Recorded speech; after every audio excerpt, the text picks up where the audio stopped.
Okay, so there's a couple of things that you have mentioned that have led to questions. So I'll just start with two basic ones. First of all, we're talking about using other people's content. Now, let's Mhm. say I'm totally brand new. The first red flag that flies up is, "Whoa, hey, is this legal? Like, is it okay? Is the FBI going to show up and be like, you're taking stuff that's not yours?" Yeah, well, according to the Digital Millennium Copyright Act or DMCA or whatever, you can cite other people's contents. Use there's a limit to it, and I don't know what the hard and fast rule is on it off the top of my head. But when I curate, we just basically will take maybe a short paragraph or a couple sentences from a paragraph that are going to reinforce our own idea of what, and in what we do is we make sure that we introduce the quoted text, and we make sure that it's quoted, so it's basically quoted content within the post that we're publishing. And then we also link back to the source and give credit to the source, and we name the source. It's a citation. It's just like when you're writing research papers in college. You know what I mean? Mm, yeah. So we cite the source, and there is a limit. You can't just copy somebody's whole article and post it on your blog and then put a link back to the source and say, "Oh, that's cool." That can get you into copyright issues. But if you're just citing a small piece of content, maybe a short paragraph or a couple sentences or whatever, then that's perfectly legal to do, as long as you're linking back to the source and you're properly attributing where the original source came from. Right, and you're not. You had mentioned earlier, you're not just vomiting up information. You're actually adding commentary to it That's as well. correct.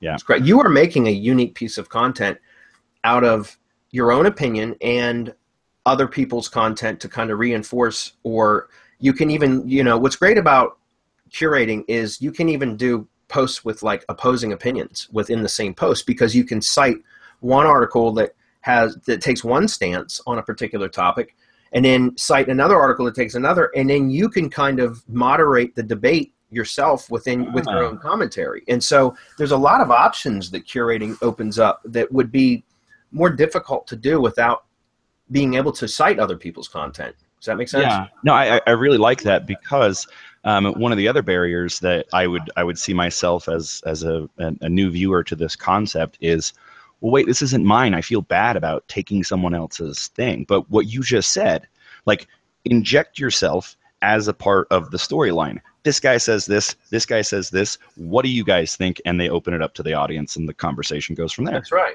And then, I mean, think about, when you're curating a good article, a good post, and if it has potential to generate traffic to your own post, and you're citing other people's content, then you're essentially going to be a conduit for driving traffic to them as well, and that would be beneficial to them too. Does that make sense? So it's kind of a Absolutely. win-win situation, because if you have the ability to generate traffic to your own content, which is really the goal of any content, right? It's not Mhm. just publish content just so you can, it's out there. you Yeah.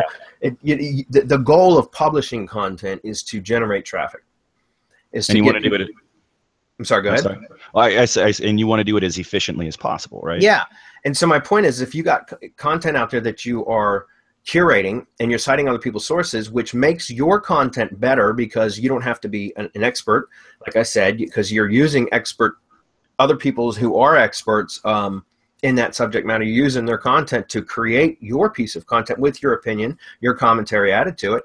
But if it generates traffic, then it potentially will drive traffic back to the sources too. And so it's kind of a Absolutely. benefit all around. Plus, from the SEO standpoint of it, you're also linking back to the sources. So you're giving them a bit of an SEO benefit, while at the same time receiving benefit for your own site, because you're outbound linking to relevant and related content sources, particularly if they are high authority sources and or other people's content that have a lot of social engagement. Those are really, really good signals for your own website, just to be including those pieces of content and linking back to those sources on your own content. So it's a win-win situation for all parties involved, in other words. Yeah, I was actually going to ask about that. Is there anything else to expand on that SEO wise? Because that's the other thing is that, okay, so it's totally legal, and I don't feel bad about using someone else's content. But what about the whole duplicate content? Am I going to get thrown in the Google sandbox? No, not at all, because duplicate content is really only an issue if you have duplicate content on the same domain. So if you have two Oh, pages on the same domain with exact copies of content, then that can cause issues. But having one, first of all, when you're curating articles, or curating content, it's not duplicate content because you are creating an original piece of content. that is true. Okay. You know what I mean? So there is no duplicate content issues there either. Okay. All right. Okay. That absolutely totally makes sense.